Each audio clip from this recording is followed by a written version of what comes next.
happy Sunday. Glad to see you all here. Sunday crew.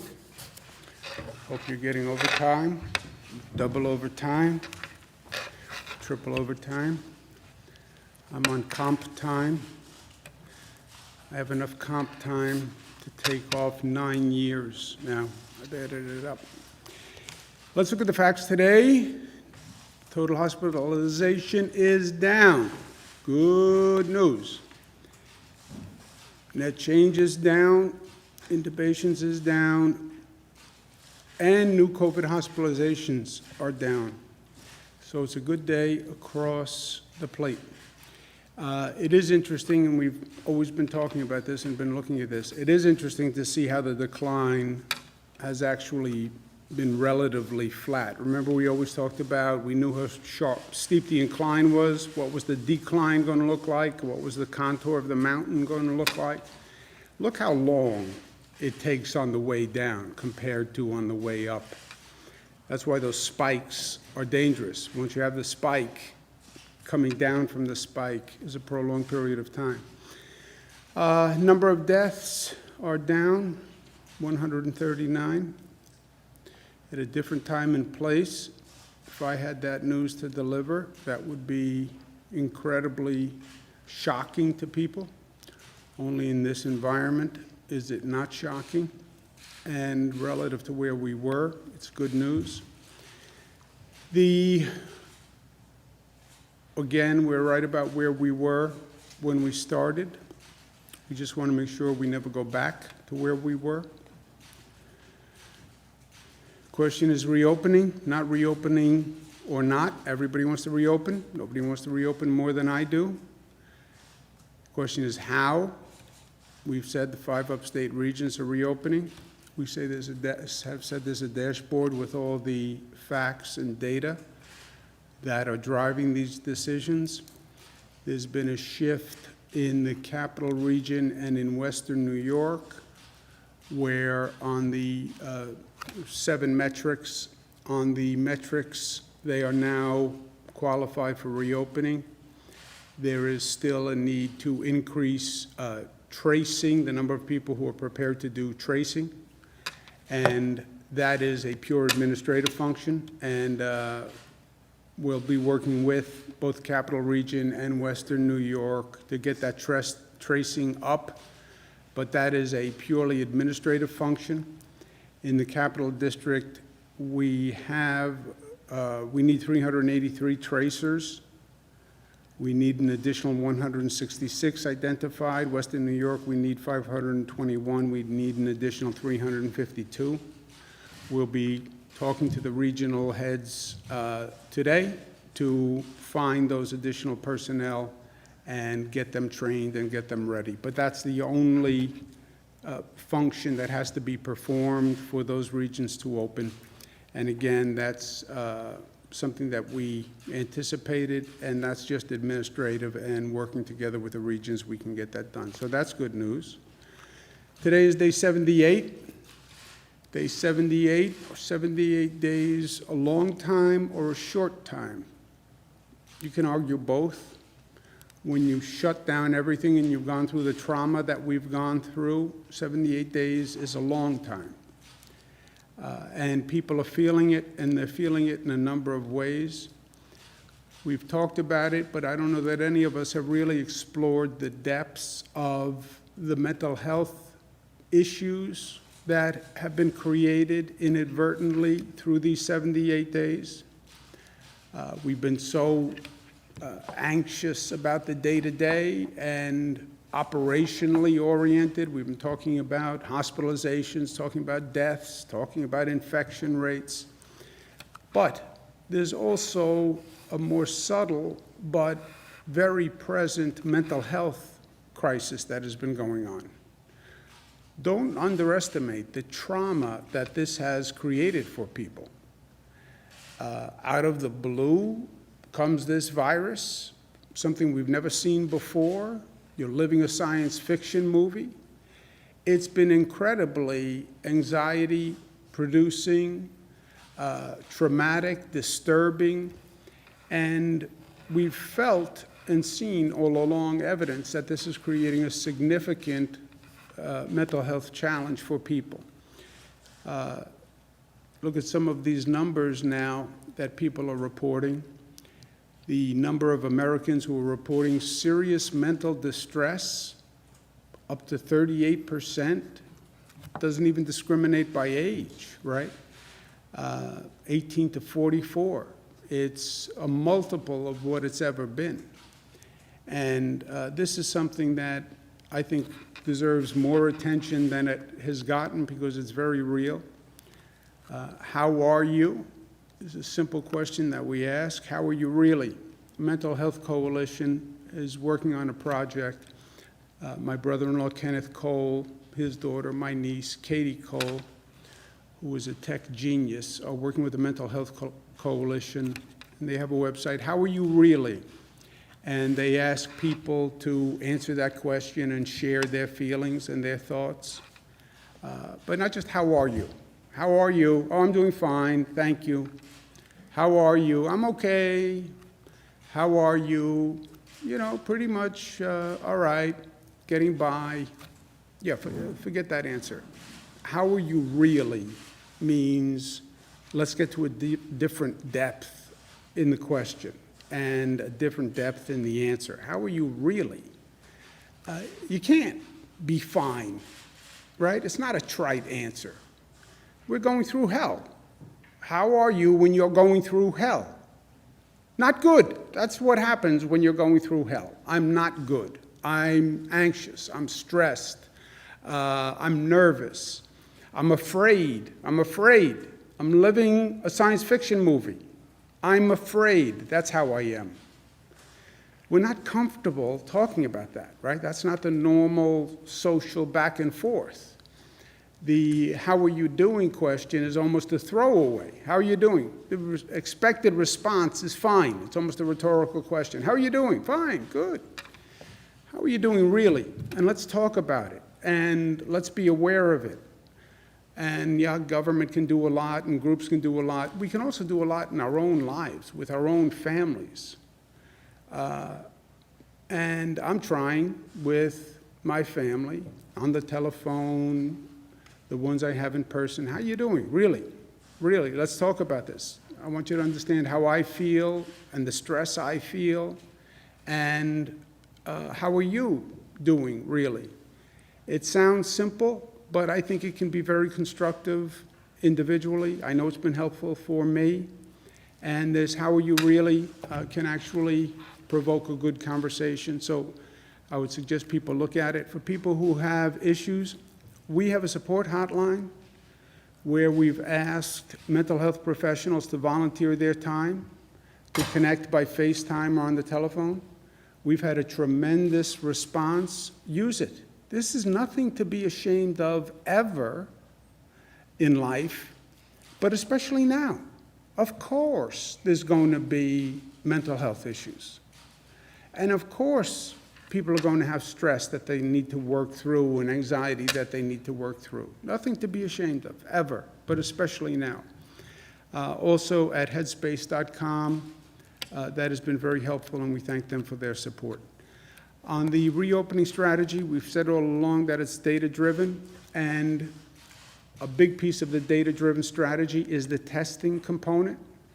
We've all been talking about this testing, especially diagnostic testing, which has been very important. In the beginning, the challenge was, what is diagnostic testing? How do we ramp up diagnostic testing? This is a scale that this nation has never done before. How do we do it? How do we do it quickly?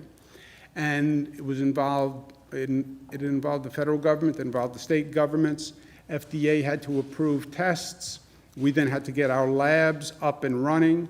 We set an initial goal, March 13th, seems like a lifetime ago, but it actually was just about a month, right, over a month. 6,000 tests a day we were going to try to do, and that sounded like a very ambitious goal. We then got to 10,000 tests a day, then got to 15,000 tests per day, 20,000 tests. I then met with the president, and we talked about an institutional agreement between states and the federal government, where the federal government would help with the supply chain and getting the materials to the national labs. The states would be responsible for organizing their labs. And we said we were going to try to double our capacity at that time on April 21 or thereabouts. And everybody said, oh, you're being too aggressive. You can't do it. You can't do it. And I said, well, can I tell you, that's who I am. We're at doubling the goal. We're now at 40,000 tests per day. So that's May 17th. We started with about 6,000 tests. So we now have a really significant number of tests that we can do, so much so that per capita, we are doing more than other countries, significantly more. Diagnostic tests by population, New York is 7.1, Italy is second, 4.9, Canada, USA nationally is doing 3.3. We're double the national average. So thank you to the Department of Health team and everybody who's been working so hard to do that. When you compare us to other states in the nation, again, we're double the percentage, not raw numbers because we're bigger than many states, but by percentage, we're much, much higher. And this is a very big advantage for us because testing originally was used to control the virus. Now testing is really going to be very helpful in monitoring the virus, right? We're all talking about what is the spread of the virus when you increase economic activity. Well, how do you know what the spread of the virus is? Testing, testing, testing. Not only do we have a large capacity to process the tests, we also have put together a network of testing sites all across the state. And we have a new agreement with CVS, which has a tremendous network across this state, where they're going to be bringing on testing capacity. So we thank them very much for that. But we have now 700 testing sites, okay? So we can do more tests, and we have 700 testing sites across the state, which means there is a testing site near you. So many sites that it doesn't fit on a map. That's how many sites. That's what a map looks like when you plot all the sites. It's meaningless unless you like those blue things all over the state. So it's 700 testing sites. What's the new problem? The new problem is we have more sites and more testing capacity than we're using. Okay? That's a good problem, but that is the next from hurdle to hurdle, right? Stone to stone? Yeah, I see it more like from hurdle to hurdle down the track. Now we have more testing capacity and more sites than we're actually using. We have drive-in sites that can do 15,000 per day. We're doing about 5,000 per day. The more tests, the better for the state, the better for society, the better for your family, the better for you. Who can get a test today? Any individual who thinks they have a COVID symptom. COVID symptoms, coughing, sneezing, fever, what else? A fever you mentioned. Sneezing, chest pain, coughing, chest pain, cough, right? respiratory symptoms. Because COVID symptoms are basically like flu symptoms. If you think you have symptoms, get a test. Get a test. It's up to you. Any individual who has had contact with a person who you find out had COVID, right? You get that phone call. Oh, I was with you last night at a party. Turns out I tested positive for COVID. Okay, you now qualify for a test. You lose your sense of smell. You lose your sense of taste. That's a symptom of COVID. Any individual who is on quarantine, precautionary or mandatory, any healthcare worker, any nursing home worker, any first responder can go for a test today. Any essential worker who interacts with the public, food delivery personnel, person working in a retail store, they're all eligible. And we're increasing it today. Any individual who would return to work in phase 1 construction, manufacturing, curbside retail, okay? But again, it's anyone who thinks they have COVID symptoms. So it's a tremendously large universe of people who can get tested. And all you have to do is go to a website, find the testing site near you, and get a test. And it is a fast and easy thing to do. Now, we've been working on this for a period of time. And first we had to get the testing capacity up, then we had to get the sites up, then we wanted to make it easy, then we increased eligibility, and we just don't have enough New Yorkers coming to be tested. So I've been asking people, have you been tested? No. Why not? Well, they can't say it's inconvenient because we have 700 sites. They can't say they're not eligible because you have any symptoms, you're eligible. There is a general proclivity where, and I don't mean any disrespect to the medical profession, my sister's a doctor, but some people just don't like to go to the doctor and don't like to get tested. On a personal level, they love doctors. How can you not? But there's a reluctance to go to a doctor's office, which I understand. I am not good when it comes to this. I don't do the scheduled, all the scheduled check-ins that I'm supposed to be doing, and it's sort of like, do I really want to know? Do I really want to go and be poked and prodded and investigated and have a test and then worry about what the test says? It's just being honest. So I am not good at this. But this test is not an invasive test. There is no pain to this test. There is nothing about this test that should intimidate people from not taking this test. It is fast, it is easy. It is so fast and so easy that even a governor can take this test. That's how fast and easy it is.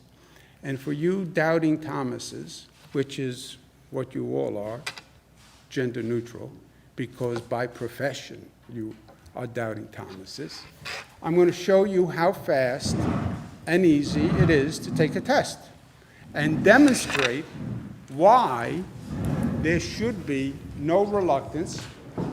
This is Dr. Elizabeth Dufort, who is in the appropriate PPE wear. Nice to see you, doctor. You make that gown look good. Head up a little bit. Head up. Close your eyes. Close my eyes. Good. Why do I need to close my eyes? You can question the doctor. That's okay. Why do I need to close my eyes? For comfort, it Comfort. might make you tear a little bit. Okay. If I fall asleep? Then we'll have you sit down. Head up a little bit.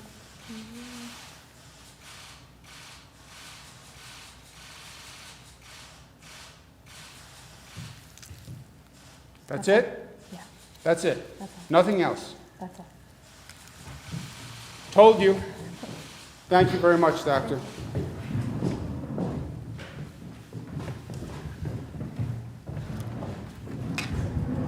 That is the whole test.